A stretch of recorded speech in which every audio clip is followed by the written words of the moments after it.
నిన్న ఆదివారం అయితే మళ్ళీ తెనాల్లో ఉన్న మా ఫేవరెట్ రెస్టారెంట్ స్వాద్కి అయితే వెళ్ళాం ఫ్రెండ్స్. ఇక్కడ ఫుడ్ విషయానికి వస్తే నిజంగానే పేరు తగ్గట్టు అనే స్వాద్ రెస్టారెంట్లో ఫుడ్ని అయితే మనం ఆస్వాదించుకుంటూ తినేయచ్చు అనమాట. ముందుగా మేమైతే టమాటా సూప్ అయితే ఆర్డర్ చెప్పాము. టమాటా సూప్లో కొంచెం క్రీమ్ వేయడం వల్ల లైట్గా తీగైతే అనిపించింది, కానీ ఆ క్రీమ్ లేకపోతే కనుక టమాటా సూప్ అయితే చాలా బాగుండేది ఫ్రెండ్స్.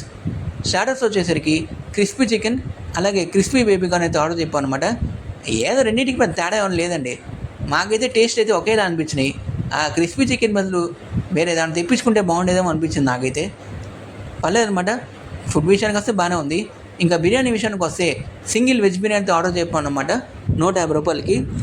ఆ 150 రూపాయల్లో మనకి గోంగూర, పెరుగు చట్నీ, కట్ట, వెజ్ కుర్మా కొంచెం ఇచ్చి ఇద్దరికి సఫిషియెంట్గా సరిపోయే బిర్యానీ క్వాంటిటీ అయితే ఇచ్చారు ఫ్రెండ్స్. ఫుడ్ విషయానికి వస్తే చాలా బాగుంది వెజ్ బిర్యానీ. అలాగే నాన్ వెజ్లో ఆదివారం స్పెషల్ కరివేపాకు మటన్ బిర్యానీ అయితే ఇక్కడ ఉందన్నమాట. సో ఎలాగుంటుందో టేస్ట్ చేద్దామని చెప్పి ఆర్డర్ చేశాను అనమాట. 50 రూపీస్ అయితే ఛార్జ్ చేశారు. ఫుడ్ విషయానికి వస్తే మటన్ బిర్యానీ సూపర్ అండి. నిజంగా క్వాంటిటీ అయితే ఇద్దరికి సరిపోద్ది. ఆ బిర్యానీ అయితే మటన్ బిర్యానీ ఆస్వాదించుకుంటూ ఫుల్గా తినేసాను అనమాట. చాలా బాగుంది. తెనాలి పీపుల్, మీ ఫేవరెట్ రెస్టారెంట్ కమెంట్ సెక్షన్లో కమెంట్స్ చేయండి. Thanks for watching and please subscribe Omkar.